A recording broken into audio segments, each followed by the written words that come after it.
What else? Anyone has any, exceptional story or exceptional change that they did during COVID? Not really, ma'am. Not really. Okay.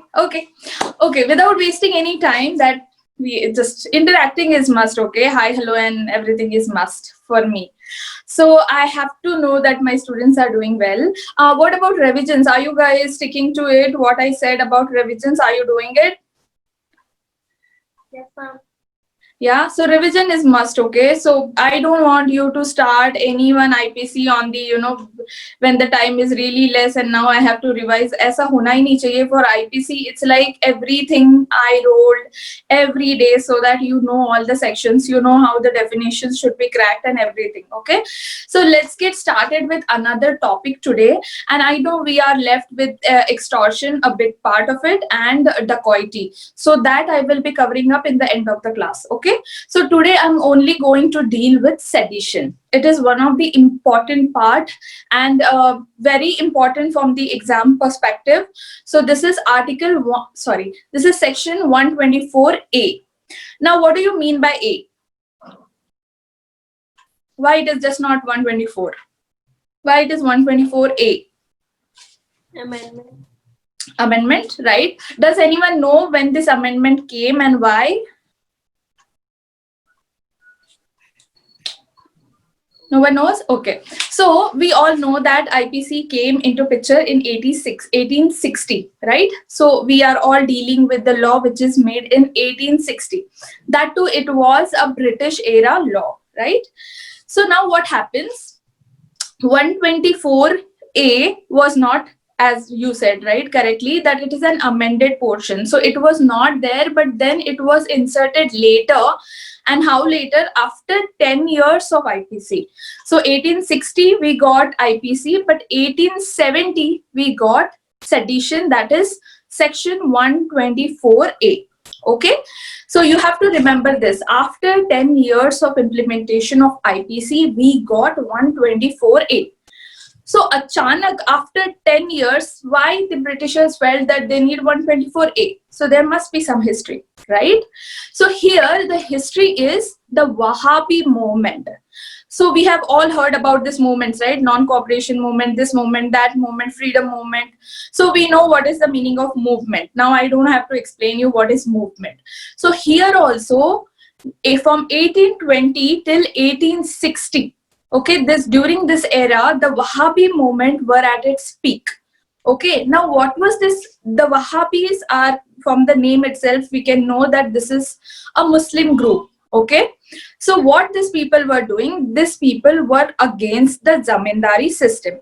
Now, under the zamindari system, whoever the Muslims were, they were more, discriminated, they were more tortured. So this whole movement's objective was, Wahhabi movement's objective was to go against the British government. Now, again, so this was mainly going on in Punjab, okay? And that time, Punjab was not a part of British India.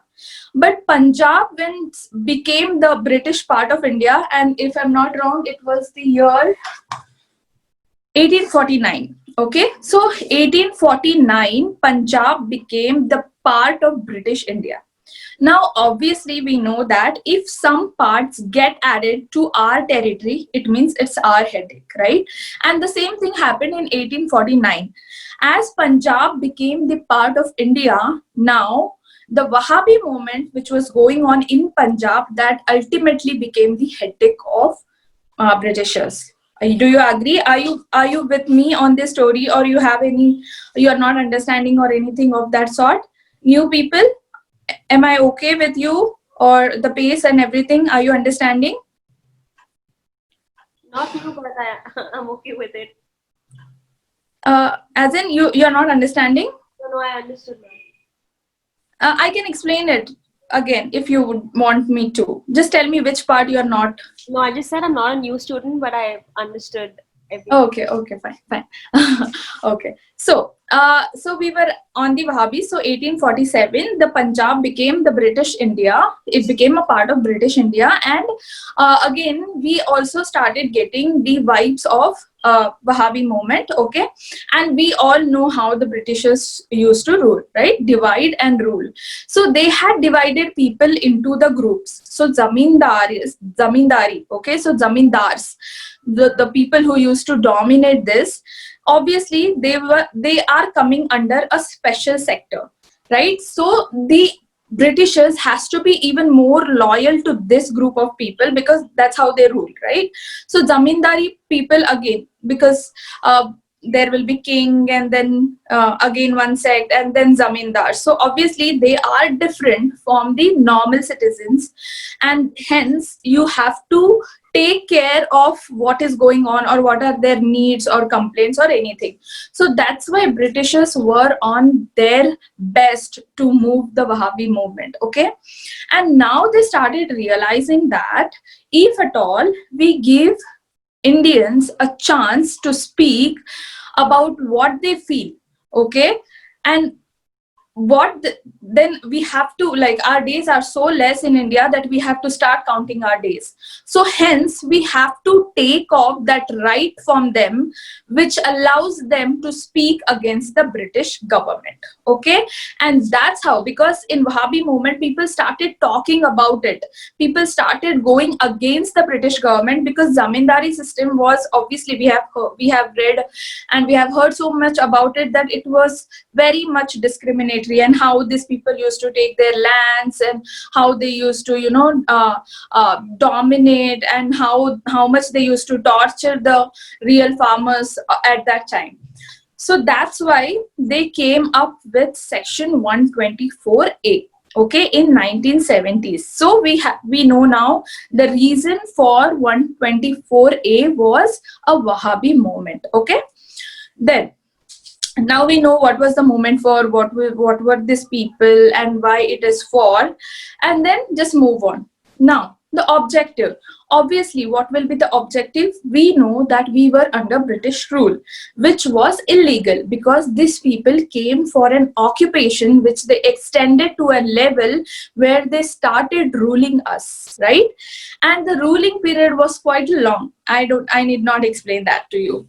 So now they came up with this section and started saying that if at all, by any words, whosoever, okay, again, whosoever with any words, now the words could be spoken, could be written as well, and then the signs. Now this again, like when they gave us the 124A, it was just the disaffection against the government established by law. Okay, but now it is in this form, that words written or spoken, and then any signs, visible representation. So if you are putting anything even on YouTube, that it can also be framed under this. Okay, now these are just the forms, like a written form or any visual representation, but what it says is important. It says that whosoever through his words, spoken or written, or by signs, visual representation, or otherwise, bring or promoting hatred. Okay, so something which you have written, spoken, or given visual representation, which is bringing or which is promoting hatred, okay, first thing, or contempt or disaffection. Okay, so disaffection remains the same, which came from Britishers. So disaffection against the government established by law. So that time the government established by law was British government, but now also it says the same, against the government established by law. Okay, then what is the punishment? The punishment is highest punishment is life imprisonment, then 3 years, which could be along with the fine. So now we know the highest punishment is life imprisonment, and then the 3 years plus jail plus fine. But the biggest problem with sedition is sedition. The meaning itself is, if you look it in the Hindi adjective. What does sedition means? It means deshdroh, which is such a big word in Indian culture, right? देशद्रोही मतलब लोग आगे कुछ सोचते ही नहीं है कि क्या हुआ होगा, whether they are saying is true or false or just a defamation. They don't think anything of that. And देशद्रोही means it's such a big word that the whole community just boycotts you. You must have seen Chak De movie, right? Shah Rukh Khan's very famous movie. In that, just because he just loses one match, and he just like the picture comes in such a way that it shows that he is, having a good time with the captain of the enemy team. So they just publish him like, this was all planned, and they declared him as Deshdrohi, and someone even writes on his wall as well that he is Deshdrohi, right? So Deshdrohi is such a big word when it comes, and the most important thing is this offense is non-bailable. Okay, so you won't be given any bail once they just booked you under 124A. So you know now how the horrific gravity of this crime is. Okay, so you need not prove. Now what is happening in India is even worse for sedition, right? You would have seen recently that the people or activists, journalists, or all the famous people who were against CAA, right? Everyone knows what is CAA. Against CAA, they were booked under sedition. The charges were of sedition, non-bailable. And suddenly, these people are declared as Deshdrohi. Means how big news it is making, right? And everyone who was under, like in Assam also, the student activist, the JNU, whatever the episode that happened in JNU, even those people, those students, those activists were also booked under sedition. Now, can you imagine a life of a student, okay, who is a brilliant student, who knows that how bad CAA for India, and then he is just going and he is just against CAA, and the police is booking him under 124A. It means his life is finished, right? He cannot get bail, and the worst part when it comes to Indian administration, it has been, according to the National Crime Bureau, that between 2016 and 18, the count if you see, they booked like 338 people, okay, for this crime, and ultimately only 30 people. Just see the ratio, okay? Only 30 people got convicted, means these people were in years in jail without any bail because a non-bailable offense. And then they got to know that they are not convicted. So they were like the amount of people in jail for sedition, just because this is a non-bailable offense. And whenever a plea of sedition comes to court, they take it as a serious offense because of the name. It is a deshdroh. So obviously, if a person is booked under section 124, it is nothing but a big offense. Okay, and there are several cases, not only about the CAA, which is a recent one, right? We have seen Arundhati Roy, we have seen Herschel going to the jail, and so many big people going to jail and booked under sedition. Then there was this case in Tamil Nadu, 2012 and 13, which was against the nuclear plant.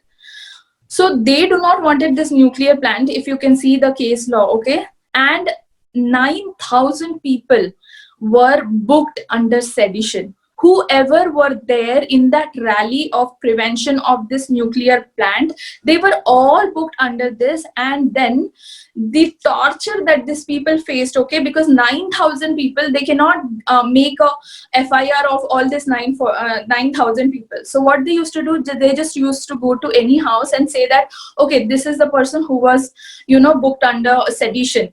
So don't support these people. These are the deshdrohis which you shouldn't be supporting. And the entire thing went on like that. Okay, just read this Tamil Nadu case of nuclear plant and you will get to know the gravity. And then even for Jharkhand, if you would have heard the news, 10,000 farmers, okay, these are the real farmers of Jharkhand, who are also tribals. So they were preventing this mining projects to grab their land. So this is nothing but zamindari kind of system where the mining projects are coming and trying to acquire their land. And what happened in return? 10,000s of farmers against them, they put them in sedition. Why? Because they are just fighting for their land, and they are saying that this mining project, development project, whatever you are saying, we cannot do that because this is our land. And we also know that as per the constitution, the constitutionality, if you see that they have been booked under schedule, why? To secure their culture and tradition. But this is not happening, right? So this was Jharkhand, then Assam, even in Bangalore. What happened when OAC's rally was there? Suddenly a 19-year-old girl climbed up the dais and she started saying Pakistan Zindabad, right? And she was later arrested. Not only this, but there is a school in Karnataka which where the kids, okay, the kids were arranged, they just demonstrated a play on CAA, and that's why all the kids were booked under sedition. The kids were booked under sedition. Can you believe it? And then what is the purpose then? What kind of fundamental rights we are talking about? If we do not have the freedom of speech and expression, then why we are talking? When we are arresting the kids as well, when we are putting them under section 124A, then what is the meaning? Right? So are you with me, guys, or do I have to explain anything again before moving forward? No, ma'am. No? Clear? Yes, ma'am. Laveen, are you able to hear me now? Yes, ma'am. Now it's fine. Okay, so you got the reference, like I don't know, I think you joined in between. Are you understanding what I'm teaching, or do I have to explain anything again? No, ma'am. I'm able to connect. Okay, fine. Anyone else? So I'll take it as no. Okay, so this was the overall history and the present scenarios with sedition. Now we also know what is given in section 124 and what was there in the British era when it was given in 1870. Okay, so now let's get back to the 1870s when this law came into picture. Now the first and very much spoken and the very famous law of that time on sedition was the Bal Gangadhar Tilak. Okay, everyone knows Tilak, right? He was a freedom fighter, but people from Maharashtra know him better because he belongs from Maharashtra. Okay, so he was having a newspaper called Kesari, and he was a well-known freedom fighter at that time. So what he did, he was booked under sedition. Now, when he was before the court, he said it to the court, he pleaded, okay, he pleaded for himself that he hasn't promoted any disaffection against the government established by law. So if it is me, okay, and I'm Tilak, I'm saying that no, my lord, I haven't done anything. I haven't promoted any disaffection against the government established by law, which is the British government. Then the judge, okay, I just love the judgment which was given here, and I don't know who was the judges, but really, so what the judge said, yes, you are right, Mr. Tilak, you are not promoting any disaffection, but instead what we are seeing in you is absence of affection towards this government. Okay, so you know how he rolled it. He just said that, and this absence of affection which we are not seeing in you is making you to be liable for 6 years of jail. Okay, so that time Gangadhar Tilak was booked for 6 years under sedition law, which was 124A. Okay, are you clear with the Lokmanya Tilak case? Yes, ma'am. Yeah, so that was the very famous sedition case of that time. Okay, and the second one, which is again the famous one, because here Mahatma Gandhi was again booked under section 124A, but here he didn't plead it like non-guilty. He said, yes, I am guilty, being Gandhi.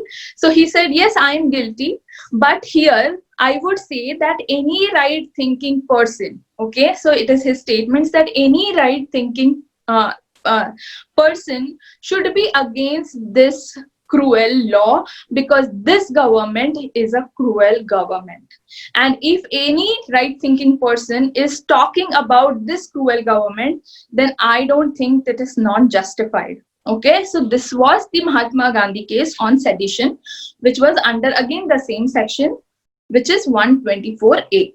Okay, so these were the historical cases which were famous and very much spoken when it comes to sedition 124A. Okay, so any issues, because now we know everything, right? This is a very important part from your exam perspective. So now we know the origin, which was the Wahhabi movement. Okay, it came in 1870, though it came after 10 years of the British IPC.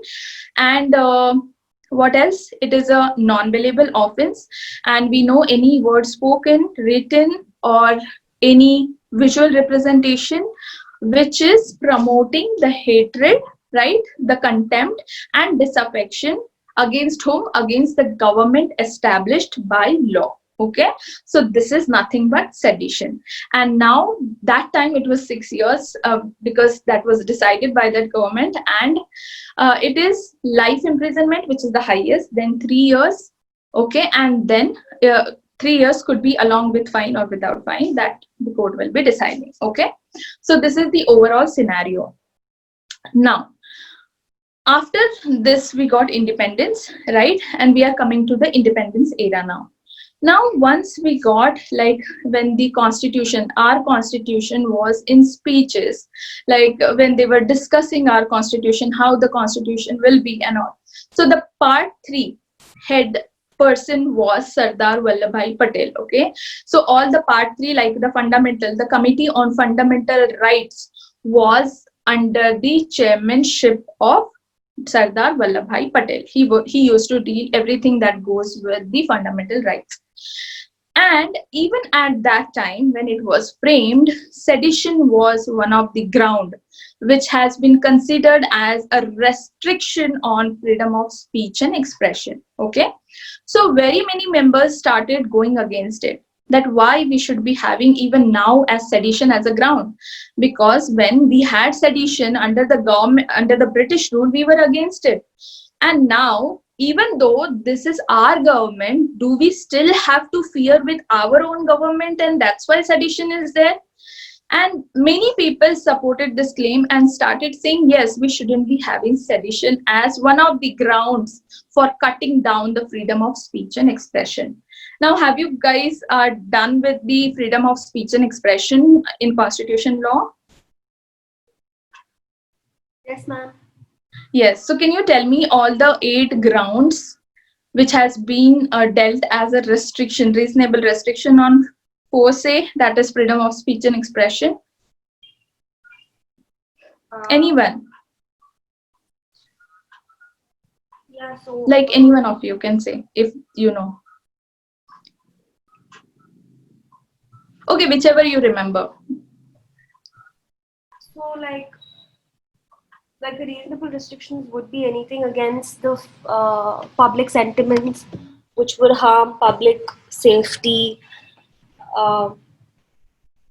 Yeah. You meant public order, right? So public order is one of the reasonable restriction on freedom of expression and speech. Anyone? Ma'am, Any other grounds? Contempt of court, yes. Third, sedition itself is one of the ground, ma'am. defamation, right? Defamation, decency, yes. Again, I think security of state is also one ground, like you don't have to speak against anything against state. anything against state? No, we don't have that. We have that something which is against the sovereignty. So if you want to say sovereignty, then yes, that is one of the ground. Yes. Again, what are the other grounds? काफी time हो गया क्या freedom of speech and expression पढ़कर? And morality is also there. Yeah. The thing is, Decency. Under decency it will come. Yeah. the thing is we don't have constitution for prelims, so Okay. Okay. So you need not. But as you know, like we know, like being the LLMs and graduates of law, we should know. yeah. Okay, so let me read it out. So sovereignty is one of the ground, then integrity is one of the ground, security is one of the ground, then fourth is friendly relations, Fifth is public order. Sixth is decency and defamation. Seventh is contempt of court. And eighth is incitement of an offense. So incitement of an offense is something that is relating to the sedition. Okay. So then, now, again, what is Article 13? So now you know what are the reasonable restrictions on freedom of speech and expression. Now, what is Article 13? Laws inconsistent or derogation with fundamental rights. Right? So what does it mean? That any law, okay, even if it was before independence, if it is not consistent with Part 3 of the Constitution, that is fundamental rights, then it will be declared as null and void. Okay, so if we see this law based on Article 13 and the reasonable restrictions, Punjab High Court gave a judgment that the section 124A is unconstitutional and hence it should be scrapped down. Okay, so that was Punjab High Court. Then Allahabad High Court also followed the same thing, and it said that no, nothing doing. 124A is not going with the Constitution. But if we see Article 13, which says that any law which is inconsistent, even if it is pre-independence, if it is inconsistent with Part 3 of the Fundamental Rights chapter, then it should be declared as null and void. Okay, so based on that, Punjab High Court and Allahabad High Court already said that section 124A is null and void, and it is because it is unconstitutional. But now, because this was High Court's judgment, okay, and we know that how the judgments are dealt, so it should be coming from the Supreme Court so as to be universal, right? Then anyone knows which is that Supreme Court case on this which dealt as universal on the topic of sedition? It's a landmark case and very important from your exam perspective. Forgetting the name of the case. Sorry? I'm forgetting the name of the case. It's okay. Do you know any facts related to it or any judgment? How distinctly the Supreme Court gave its judgment? Do you remember any of it? Was it a Menka Gandhi case? No. Is it Shreya Singhal? Shreya Singhal is the recent one, which came recently, like, you know, after the this landmark case.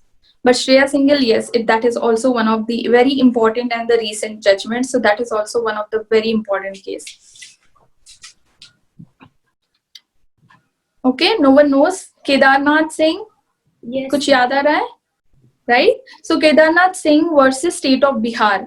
This was the one case which was, you know, dealing with the unconstitutionality of section 124A. So the constitutional validity, in other words, the constitutional validity of section 124A was challenged. Okay. And now the ball was in Supreme Court's court that, you know, how they want to deal with it. Now, the facts were really simple of this case, and the Supreme Court said that, see, we want to know, like the person who were dealing with the facts and the person who brought the case. So the main contention is to draw the boundaries. Ki kahan se, from where the freedom of speech and expression is coming and taking a pause, and from where the sedition will begin. Okay, so we want to know the boundary which distinguishes between the freedom of speech and expression and sedition. So what is that one boundary which will determine that, okay, this is what is sedition and here is what you are not violating? Article 19. 1A, that is freedom of speech and expression. Okay, so we are only speaking about 4A, that is freedom of speech and expression, not any other rights given under Article 19. Okay, so now in this case, the court clearly said that yes, there is a boundary and we cannot deal the freedom of expression and speech and sedition in one breath only. breadth. Okay, we are talking about the breadth here, BREADTH. Okay, so the Supreme Court said that what we are going to do now, we will be giving a higher position to freedom of speech and expression, and we are lowering down the scope of sedition. Okay, so lowering down the scope of sedition, and we will be treating freedom of speech and expression somewhere bigger, because that is the fundamental rights which has been given to the citizens of India, right? So now here onwards, if anything, you can speak anything you want, but you have to take care of one thing, that you are not inciting anyone to go on a violence mode. Okay, and if you are doing that, then there will be no line, then again you will be punished for sedition. Okay, again the Shreya Singhal case is on the same lines, but then what, so much things happened in between. So this was the Kedarnath Singh, and after that we all know what history happened, right? Then emergency came into picture, how the Indira Gandhi was thrown out of her crown, and how she wanted so much to be in power that unconstitutionally she declared emergency just to be in power, right? And then later again, when after 77 she was no more in the power and Janata Party was in power, then they wanted to have one political face, okay, in Punjab, who will change the face of the Congress politics in Punjab. Okay, and it was their suggestion, and they even conducted interviews that who will be that game changer face for Congress, who will be leading Congress for Punjab, from Punjab, right? And we know the history that that time Akali Dal was one of the very famous dal, and when it comes to votes and all, they were at the highest, right? So I don't have to go into the history again, who were these Akali Dals and all that, right? I'm just taking a water break, a small water break, and I'll be coming back.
Are you all there?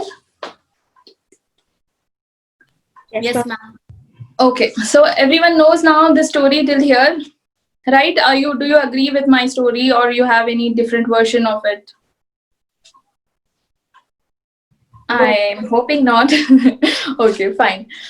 So this was the era after the emergency, okay, we were talking about, and then they wanted a game changer phase for Punjab, and that time Akali Dal was at its peak, okay, when it comes to popularity. Now they wanted a phase, and that time a systematic interview was taken by Sanjay Gandhi himself, and so many things happened during that period, and they came up with a name which was Bhinderwale. Okay, so Bhinderwale was that famous name which came in front of Congress politics, and obviously, if you are choosing someone, so obviously you will be giving them the opportunity to work for the Congress. But as we know, it all went the other way, and he started going against the central government. So when Indira Gandhi came into picture again, I don't know how. So when she came back into picture again, then he was the one who was at its peak at that time and their main target. And then when they got to know that Bhindranwale is doing all his activities, and how he is against central government, and how he is managing everything from the Golden Temple. So they decided to attack the Golden Temple based on the information that they had, that they are doing some anti-national activities, and which has been regulating from the temple itself. So it was like, if you see the videos, they say that this was one of the very bad decision that was made by Indira Gandhi after, of course, the emergency.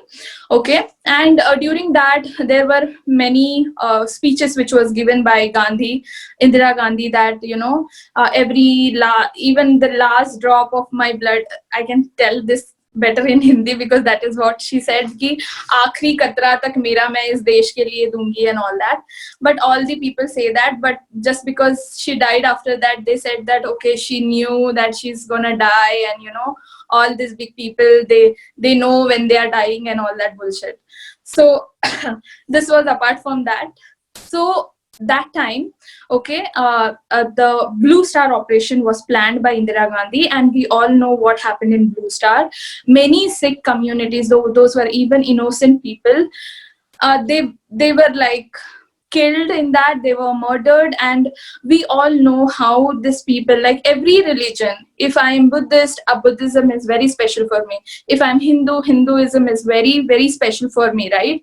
And we all have these traditions. Like if you are a Hindu, you know that you will not be going into the temple with chappal. So we give that much respect to our religion, our gods. So obviously that is also, and for you, if you know about this Golden Temple, not only without chappal, but you have to even cover your hair.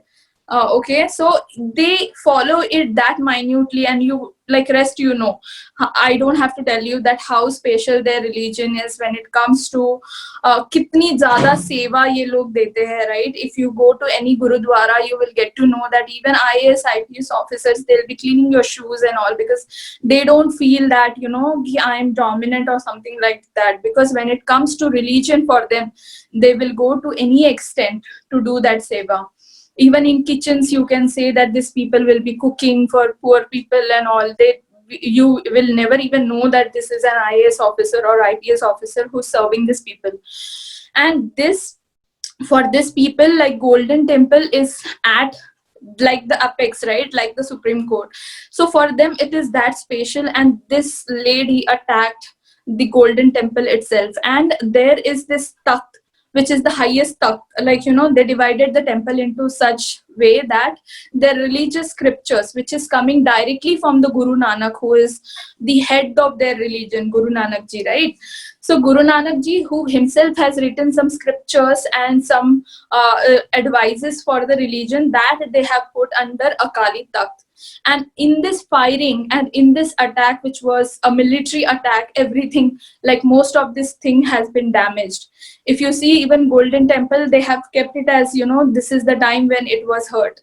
So obviously the people's sentiments were at its peak at that time. And later the Balwant Singh case came. Like we know that after this Blue Star operation, Indira Gandhi was assassinated by 2 Sikh bodyguards. And after that, just to take revenge for those two people like who killed Indira Gandhi, there was this whole anti-Sikh revolution that happened in India. And if you see those videos, oh my God, every time I see it, I get this goosebumps, I cry, because even now what happened in 1984, the people haven't got any justice even for that.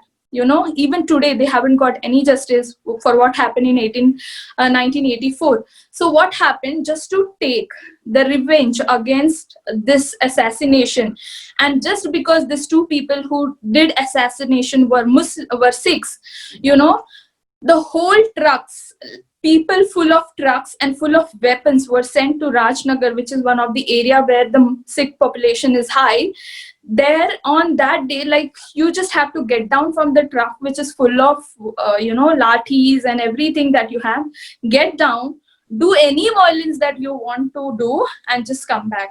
That was the only thing they were advised to do by the leaders of Congress. right? And that time, most obviously, if you have given the right key, you know, just do and go and do any violence and you will not be booked under any offense. And that time, rape, almost 90% of females were raped at that time. Okay, and they were killed, they were burned alive. उनके आंखों के सामने उनके भाई, उनके पापा को जला दिया जा रहा है, उन पे रेप हो रहा है, फिर भी कोई कुछ नहीं कर पा रहा है. And this happened in 1984, and even now the person who is responsible for that, Sachin Kumar from Congress, is still not behind the bars. Okay, because the CBI, even after so many days of this, the CBI, when it was appointed, even CBI after so many years has all the evidences of what happened in 1984. But still, this is how the country is ruling. Okay, and after this, when this whole anti-Sikh thing happened, and then the Rajiv Gandhi was declared as the Prime Minister of India just on that emotional wave ki his mother got killed. What he said in an open speech, that it is obvious, you know, that if a big tree falls, the earth around that tree shatters a little. I mean, come on. Can you say this being a Prime Minister of India, that a little, if a big tree falls? I mean, what kind of sentence is this? But apart from that, and then what happened? We came with the Balwant Singh case. Now, what happened in Balwant Singh case? Again, these were the two followers of Sikhs who were giving the slogans that Khalistan Zindabad, Khalistan Zindabad. Now, we all know that this was the revolution for Khalistan. They wanted a separate Khalistan. So this case again went to Supreme Court in 1995, that these are the people who were giving the slogans of Khalistan Zindabad, and hence they are booked under section 124A. Now Supreme Court in this very famous case said that just because 2 or 3 people are saying some slogans, okay, it doesn't come under sedition, because they are not inciting the people, right? Neither they are, you know, giving a hatred feeling to the society, where listening to those hatred, the other people are getting incited and they are doing something in violence. So if this is happening, then we will not treat this scenario as sedition under 124A. Okay, so this was the Balwant Singh case. And then comes the very famous Shriya Singh case, where the Supreme Court has said that we are again going with the same thing what has been said in the first case, which was Kedarnath. But what we are saying is here is a little different, and how that you have the right, being a citizen of India, being, you know, being the fundamental right owner, you have the right to advocate. You can advocate whatever you want. You can propagate whatever you want. So these 2 words, remember, because, you know, whenever you are writing a judgment and you are taking it from the judgment, it is always beneficial to impress the writer, the checker. So propagate, and the first thing was advocate, right? So you can advocate anything that you want. You can propagate anything that you want. You have that right. But make sure that you are not inciting anyone to go against the public order, because here we will be seeing one of the aspect of the reasonable restriction in Article 19 is the public order. So if you are inciting people for violence, it means you are disturbing the public peace and tranquility, and that's why, yes, you will be booked under sedition. Okay, but unless and until that, you won't be, because you have the right of freedom of speech and expression, which is higher than the sedition. Okay, so that's how it will be treated. But we are not scrapping down article section 124, and we are still keeping it. But yes, the importance of freedom of speech and expression will be much higher than this, so we cannot treat them at equal breadth. Am I clear with all the history and all the events? Do you have any questions on any case law that I cited? No, ma'am. Clear? Yeah. Understood, everyone? Any question? Yes, ma'am. Laveen, do you have any questions? No, ma'am. I meant I understood. Okay. Apart from that, Ananya, do you have any question, any concern? Oh, ma'am. Manvi, Mansi? Ma'am, if you don't mind, can you please tell that Shreya single case once again? Because it is very important and I always get confused.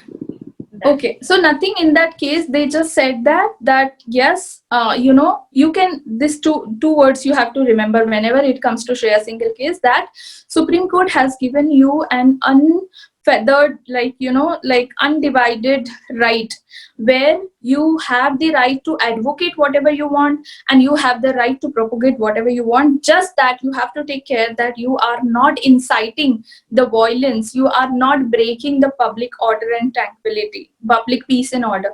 But if you are doing that, then sedition, you will be booked under sedition. But until and unless something like this is happening, just because if you are propagating your views, just because you are advocating your own opinions, that time it won't be you won't be punished for anything. So the Supreme Court is very clear that however, how bad is the speech whosoever is giving, even though it is defaming or however bad or unpleasant that is, but still we will allow that because that person has a freedom of speech and expression. Okay, just that because of his speech, if 10 people are coming on road with arms that yes, we are ready, yes, we want Khalistan, and now we will be killing another 10 people, so that time you will be booked under sedition, unless and until if your speech, with your speech, even though how rebellious your speech was, but no one is coming on road and they are just saying that okay, we are not okay with CAA, okay, so we want to do this dharna or whatever in this college, but we will do it in a peaceful way because we want another law or we want some amendments in this law. So if you are not going against law and you want something to be changed but according to law and peaceful way, then you are allowed to do that. Okay, is there any particular statement from the judgment that you are not understanding or you tend to get confused? Yeah. Actually, I was reading that, but it says something relating to 66A. So I am I was just trying to recall why they use the 66A. Is it like article or what? I was just going through that. Can you read it again so that we'll try to get it there? Section in the IT Act that was held unconstitutional. Yes, I got now. Thank you. Are you clear now? Or if not, just do one thing, take a screenshot of that and send it to me. I will just try to elaborate on that. Okay, ma'am. Okay? Yeah. It will be a one-on-one then. Yeah? Yeah. Okay. Apart from that, anyone has any doubts, any issues, any concerns, any other case that you read and you want to relate with this? Any other incidents that happened to you, maybe regarding CAA or any other protest, student protest or anything of that sort? No one? Okay, I'll take it as no. So what the problem in India is, see, because the police has this power, okay, what they are doing, they are taking undue advantage of Section 124A, because the police can arrest this kind of peoples under the law of sedition, and these people are unnecessarily going to jail because of that one charge which is non-bailable. Hence so many people, and even the law commission in its report said that we have to give an entire relook to this particular law on sedition, because it is no more, because people are taking, mostly the police is taking undue advantage of it, because as I said, in Tamil Nadu case 9,000 people were booked under sedition. Okay, in Jharkhand 10,000 farmers, that too tribal farmers, were booked under sedition.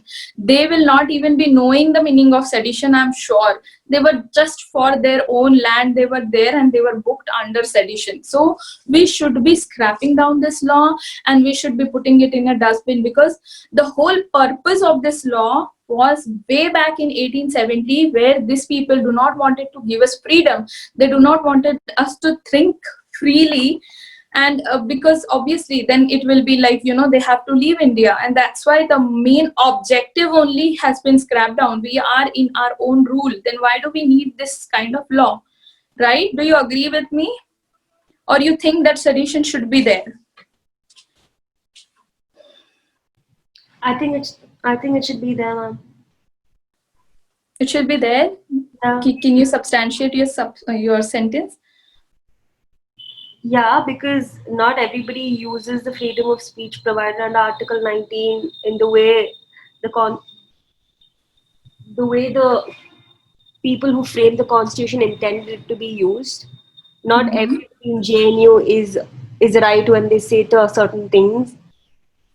When they make statements like India ke tukde tukde honge, I don't understand how that is substantiated or justified under Article 19, and how they can get away with statements like that. And they definitely cause a lot of violence and disturbance with such statements. So I feel like But they are these people who said these slogans, right? And the slogans are, as even in Shreya single case, they said that how much ever your slogans, how much ever rebellious they are, you are allowed to do that because you have a freedom of speech and expression. Okay, unless you are not inciting people. So what this JNU people, I don't know whether you're talking about pro or for the people or against the people, but what I feel here is the people who were sitting there, they could have just gone there with the arms key. This is what we will do. We will just create a non-violent a violent rally here, so that if 2 or 3 people will die, you will change the act, right? But they haven't done anything of that sort. They were just silently sitting there with their slogans or with their charts that this is what we want, we are against CAA. Okay, so the slogans, unless and until it is inciting the people to do violence, so here the violence was happened by the police, okay, or by the administration. The violence happened, not the people who wanted a new law. They didn't do any violence here, right? And as I said, the slogans are very much allowed, just that it shouldn't be inciting. So even though they were giving slogans, but no one took the lathi and took the charge ki this is what we will do. saying statements like India ke tukde tukde honge is not inciting. But because of that, no one did anything of that sort, right?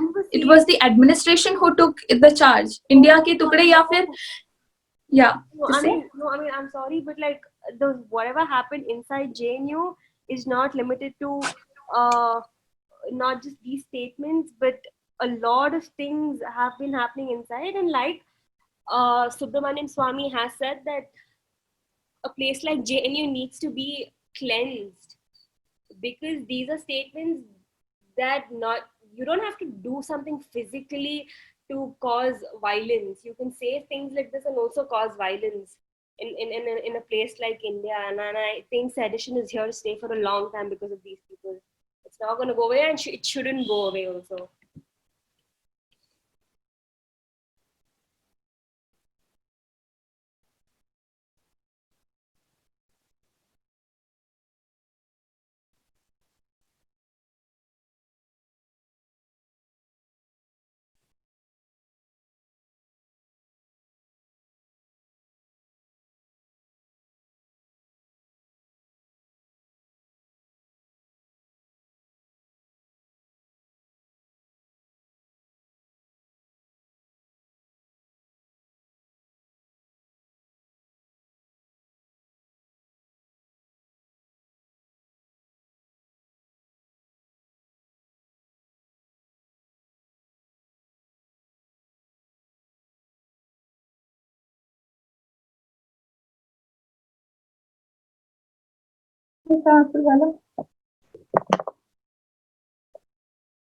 Automatically.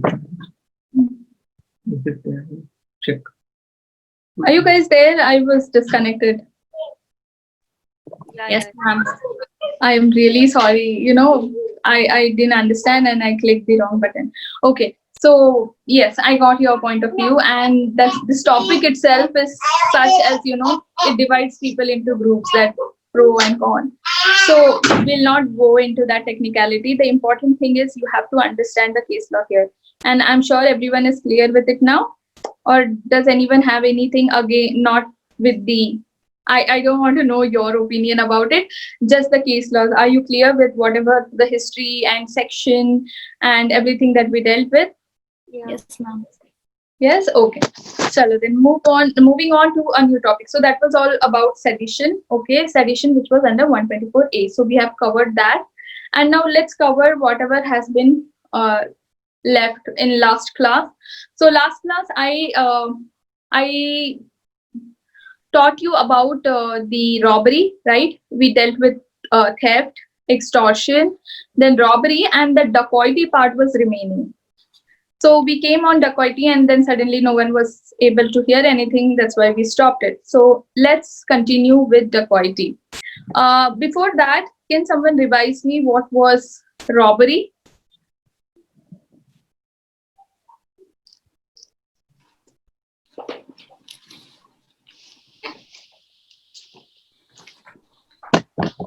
What was robbery, guys?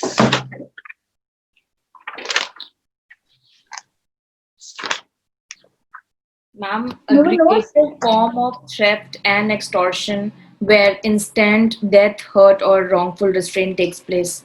And also, fear of death is there. Yes. Okay. So we have seen this both portions, right? We have theft, we have covered all this, and now only the thing which is remaining for the offenses against property is dacoity, which is very important from exam perspective again.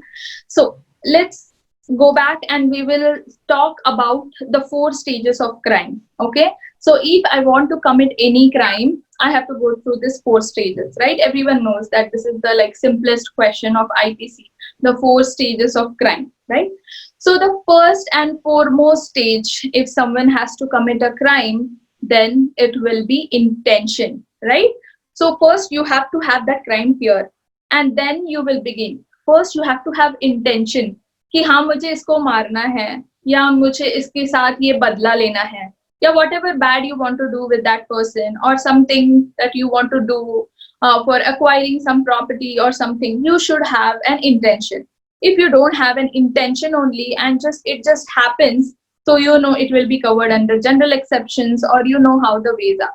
But if you have an intention, that is the main element that we call it as mens rea in IPC. Mens rea as an intention. You should have that psychological thing in your mind that, okay, this is what I want to do. This is what I intended to do. This is how I want to hurt the people, or this is how I want to execute this plan. Okay. So when you have that intention, it is called as mens rea, which is an important element of crime. And even when the punishments are given, they just, see the record whether you had the mens rea while doing it or how it happened, right?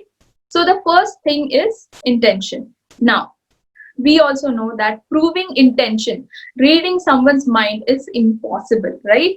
So if a kid is there and you know how my kids behave, right? That he's like कि mama बाहर जाके ना corona को हम मार डालेंगे, and then we can go anywhere and then we can have fun and everything will be like before.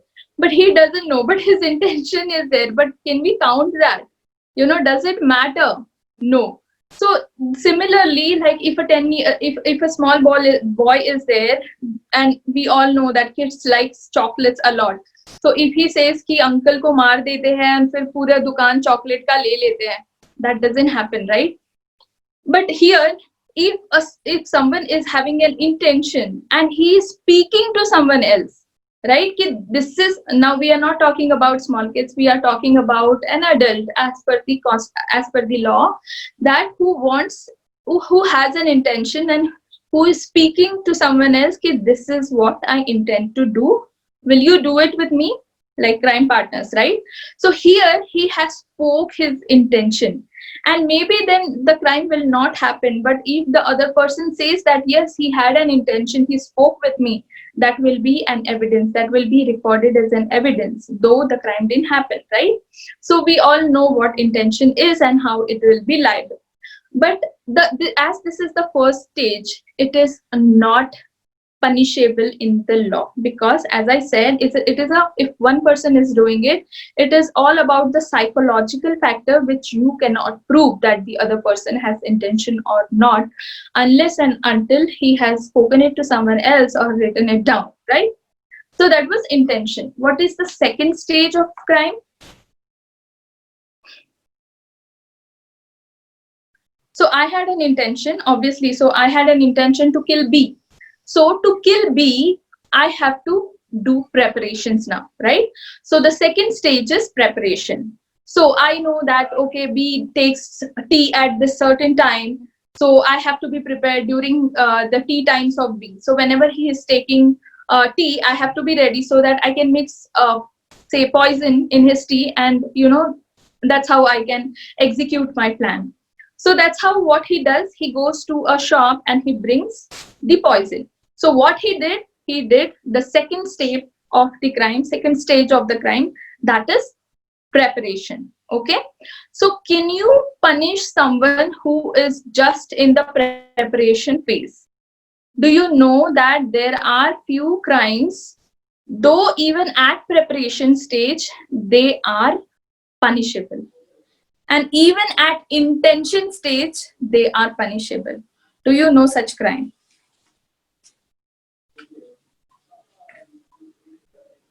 Let's talk about preparation. Intention will come to later. Do you know some crimes which are even at the stage of preparation are punishable? Just you are preparing, you haven't even attempted the crime. Commission is a long thing, okay? When you haven't attempted also, you are just preparing things for doing that crime, then can you be held liable? So in IPC, yes, there are few crimes under which you will be held liable even at the preparation stage, even when you just have an intention. So intention, how? In dacoity. Okay, so dacoity is one of the exceptional crime where this crime is punishable at all stages of the crime. So as I said, intention was the first crime, right? Then second, preparation. So dacoity is one of the crime which is punishable at intention level also, which is punishable at preparation stage also, and hence the later we know that even if you are attempting it, or even if you are committing it, it will be the same punishment, even for attempted dacoity, or even for commission of dacoity, right? So let's go back to the preparation stage. So there are several crimes which even at the stage of preparation, it is punishable. So I will just give you the headings, because those crimes are not important from exam perspective, neither they are there in your syllabus. Okay, so what are this kind? Waging war against the state. Okay, then depredation. What is this? It means that the countries you are at peace with, okay, and some other country is waging war against that country.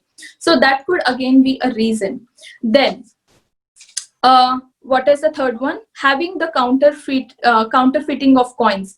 So though if you are having material, or if you are having machines to manufacture those kind of coins, then obviously you are separately punishable. But even having the possession of counterfeited coins is also an offense. Okay, then having forged documents is also one of the crime. So even if you got, like, you are in the possession of some false documents, then also you will be held liable under this, under preparation stage as well. Okay, so all these things, even government stamps for that matter.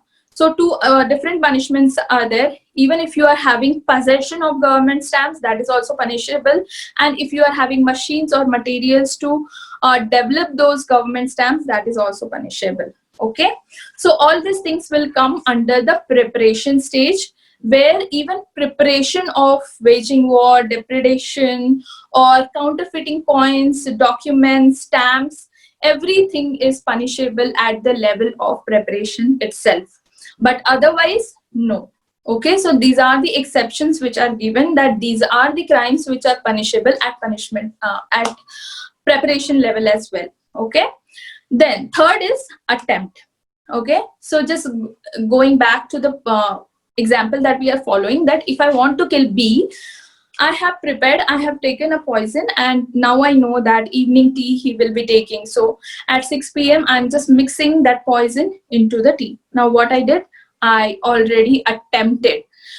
Till I just brought it, it was a preparation phase. But once I mixed it, it means that my preparation is over and I already attempted, because the next step is he will be drinking it and he will be dying, right?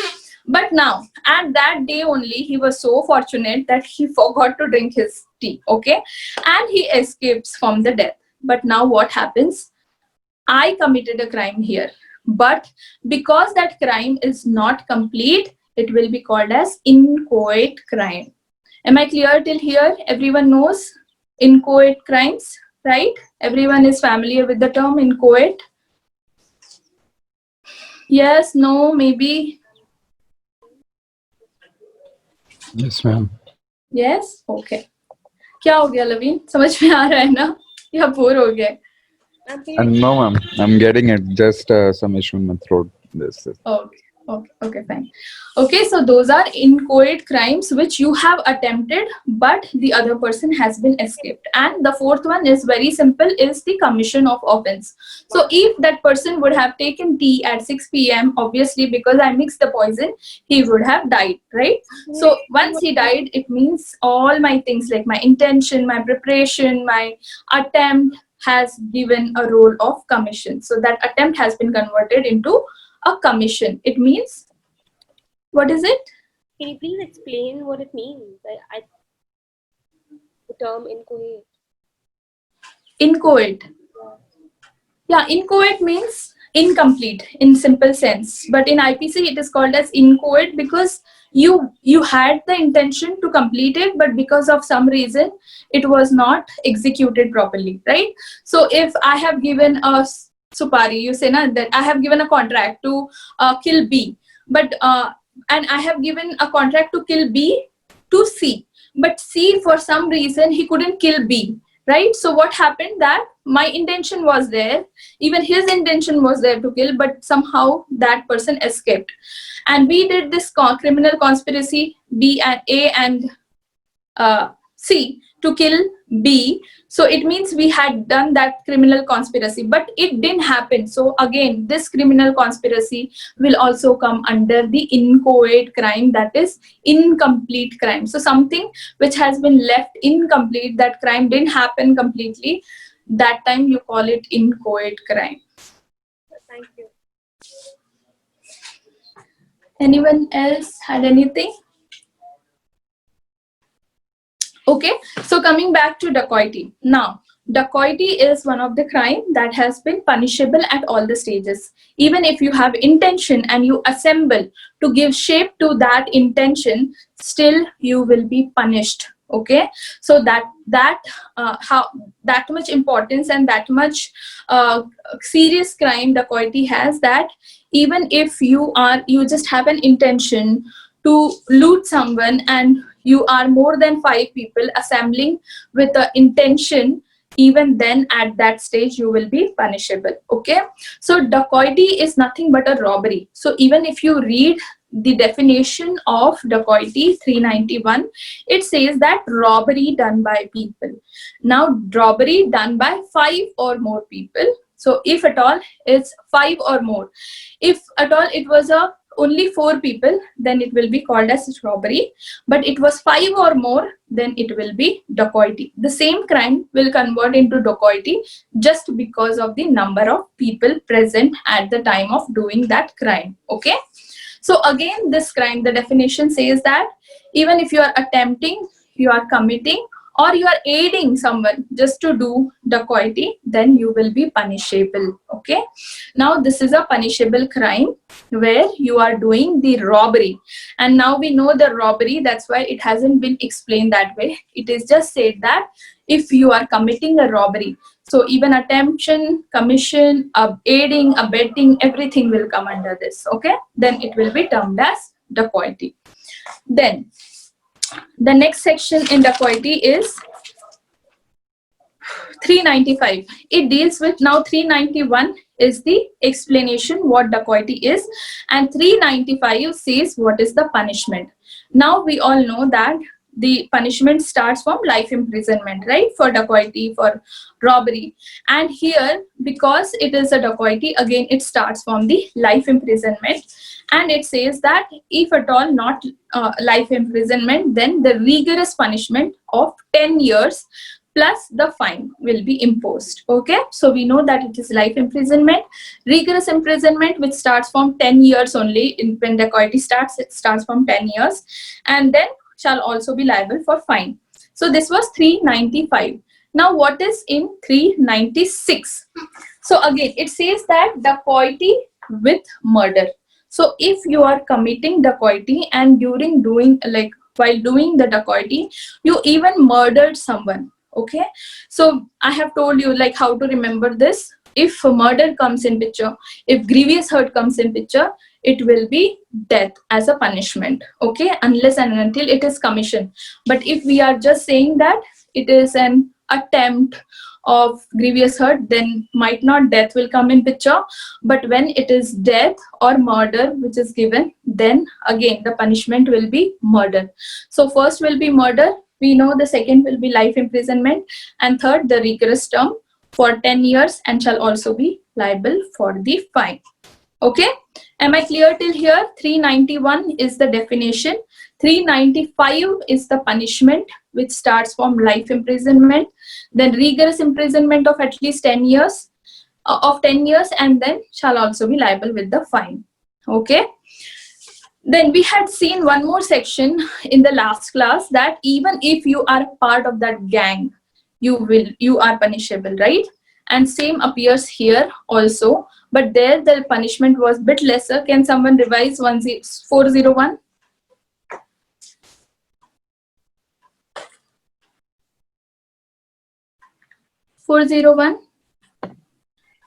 Punishment for belonging to gang of thieves. Yeah. It says, whoever at any time after the passing of this act shall belong to any wandering or other gang of person associated for the purpose of habitually committing theft or robbery, and not being a gang of thugs or dacoits, shall be punished with rigorous imprisonment for a term which may extend to 7 years, and shall also be liable to fine. Yes. Okay, so this was 401, and the similar section that we have in dacoity is 400. Okay, so section 400 says the same thing, but because it was thieves, gang of thieves, the punishment is less, and because here it's the gang of dacoits, the punishment is more. So how more? Again, we know that 10 years. Whenever it is dacoity, it is like everywhere it's standard, that is 10 years. So even if punishment of belonging to the gang of dacoits is rigorous imprisonment of 10 years, and fine can also be imposed. Okay, so that was 400. 401. Then we have dealt with 391, 395, and now 396 also. I explained it to you that when you are doing dacoity with murder, then again the punishment will be nothing less than death. Then if not death, then rigorous imprisonment of 10 years, and then followed with the fine. Okay, now there are these two sections under which even if it is a robbery or dacoity, the punishment is same. And now what is that? That is 397 and 398. Okay, now how different is 397 and 398? In 397, can someone read it? 397, robbery or dacoity with attempt to cause death or grievous hurt. If at the time of committing robbery or dacoity, the offender uses any deadly weapon or causes grievous hurt to any person, or attempts to cause death or grievous hurt to any person, the imprisonment with which such offender shall be punishable not be less than 7 years. Yes, and now can you please read 398 as well? Section 398, attempt to commit robbery or dacoity when armed with deadly weapons.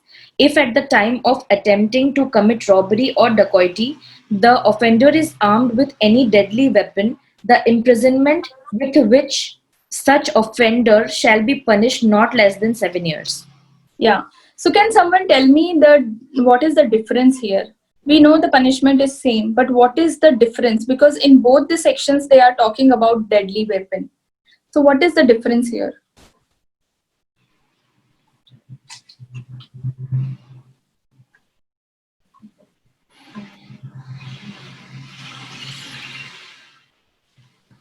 Can someone tell me?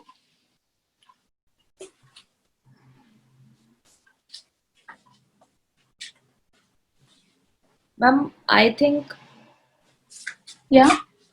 I think in 398 it says that if he's carrying that armed weapon, that is enough to punish, if I'm not Correct. wrong.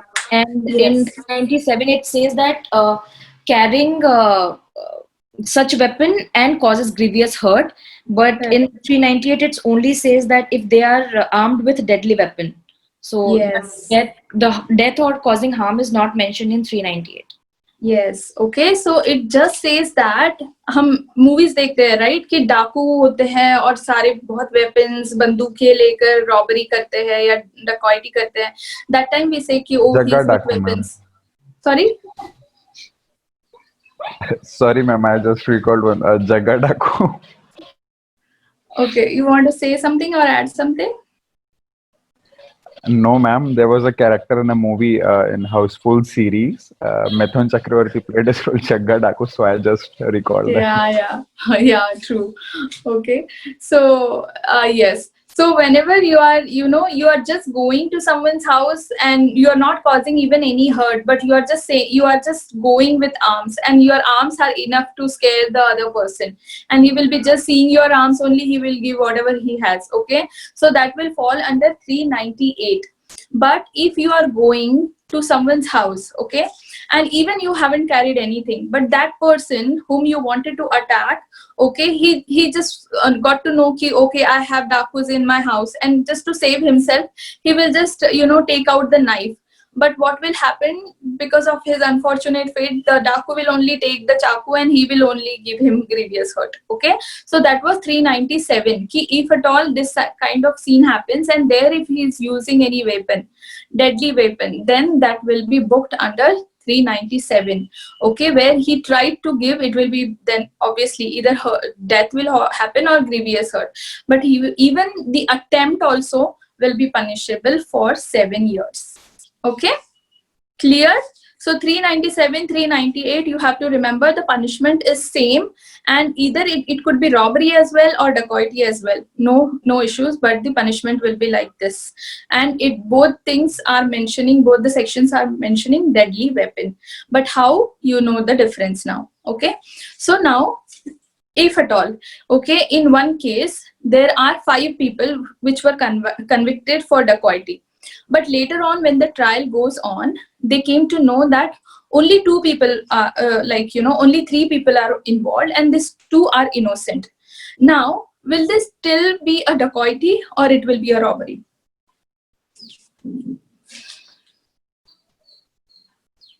Ma'am, if they were helping in any of the preparation and all, then it will be still dacoity. But if not, only 3 are there and 2 are like literally innocent, then as the number is only 3, and in dacoity, the number should be above 5 or 5, so it will be robbery. Yes, so you were absolutely right. So, just to prove dacoity, the number of people are very important. So, if the 2 are, even if a trial, when they are under a trial, and then it proves that, okay, 2 were absolutely innocent, they haven't even been in the gang for 400 or for 104 section, as for that matter, still they are somehow, just got into this and it was all false, then they will be released and these 3 people will be booked for robbery and not for dacoity. But vice versa, if 5 people were there and 2 were escaped somehow from police, and even when the court is deciding the case, there are only 3, but still these 3 will be held guilty for nothing less than dacoity. Okay, am I clear? Clear? Yes. So any extortion, I'll just tell you in small words. We have already covered extortion, but still for the definition sake, that just if and here the word whenever we say that injury happened, right? So for my baby, if I say injury, he just asks me, Mama, from where the blood is coming, okay? But it is not that injury. Now we know in IPC, the word injury has been given in section 44. Now 44, how I remember 44? Because there are 4 elements that has been described here, and they said the word harm. So harm is again HARM, harm. Harm to 4 things, that is body, your reputation, your property, and one more thing, what is it? Mind.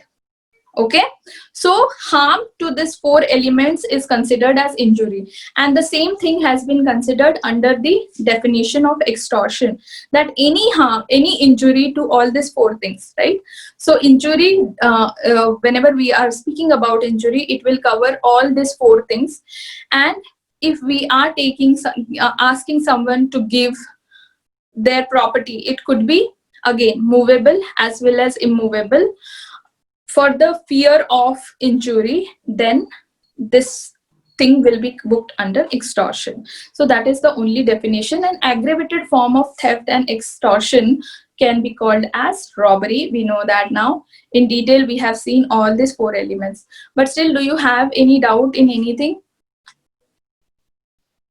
And what was the, again, one more lecture was there where, I just left you 15 minutes before and something remained undiscussed. What was that? Can you tell me? Extortion. Extortion, I covered it. Na? Extortion, that day only I taught extortion and robbery, dacoity. One day, that same day I dealt with all these topics. There was one more thing. I think defenses we were dealing. I think it's extortion. Extortion, but extortion, I remembered we completed it. What about other guys? Like I remembered it, extortion I completed, and then I started with dacoity, and at dacoity point only the connection was not good. What was it? Extortion for everyone? Ma'am, Then I have think it was exception for murder, if I'm not wrong. Yeah, I was remembering exceptions, but किसके exceptions थे मुझे याद नहीं आ रहे थे. It was exception for murder only. Exception for murder only. Oh, okay, fine. So we dealt only 2 exceptions, I guess, right? We just started that, but we did not cover it because we had to end that. And we dealt only one, if I remember. We dealt only one, and you said that 2 more are there to discuss. And ma'am, was it something left with related to the offenses against property also? Property, these were the 4 main topic which has been given under your syllabus. So I am I have been told to cover this 4. But if there is something else, then I have to look into, because I'm strictly going with your syllabus which has been given. Offenses against property, there are these 4 offenses which we have just recently covered. Ma'am, I think we can cover except murder. Murder, right? But I have to read it. I haven't revised it. Sorry. Okay. Okay. So see, next week actually I am on a complete leave. So I am planning to finish off with IPC, and it's my birthday week, so I am taking leave for whole 8 days. So I am just planning to finish IPC so that you people are free to study. Okay, so let me just give me like 2 to 3 days, and I will schedule another class for you, and in this week I'll try to finish it off. Okay, Thank you, ma'am. no problem. So I'm ending the class today here, and let me know if you have any questions in the group as well. You can leave. But yes, we have time to cover, but I haven't revised it. So before revising, I don't think it's nice to have a class, okay? Because I can just tell you, okay, these are the ones, but I don't want to miss on any point. So let me revise it, and for sure I'll complete your syllabus in this week. Yeah? Ma'am, you will be on leave in the coming week or the next week, upcoming week? Like I it's am Saturday on today. leave from yesterday. So from this Friday, I'm completely leave, like on leave. Ma'am, so how you will be managing to take our left out classes? Like you told us that you will take 2-3 classes. So like Left after out classes, coming. as in the people who joined new, right? You meant that? Yeah, that also, and the one you just said about like last 2-3 continuous classes you will be taking to kind of wind up the IPC. Yeah, I will just see that. Maybe a 2 days gap will be enough to prepare. So like after your leave is over, you'll be coming back, then you'll be taking, right? No. In this leave only, because this is official leave, right? What will I do anyways at home? But I wanted to observe my. Okay, ma'am. Yeah, that's. Ma'am, Okay. so I want to make a request, like if possible, can you please manage to take 2-3 consistent classes, continuous classes? Because constitution class is also over. Now we are left with only one class of constitution, and transfer of property is going on. So So continuous, you mean every day? yeah, ma'am. Like Okay. 2-3 continuous classes, like today, then tomorrow, then day after tomorrow, like that. Okay. I'll just see. Okay, and I'll update you. Okay, ma'am. Okay, Laveen. Thank you. Thank you, everyone. Bye bye. Take care. Thank you, ma'am. Happy weekend, ma'am. You too. Bye bye.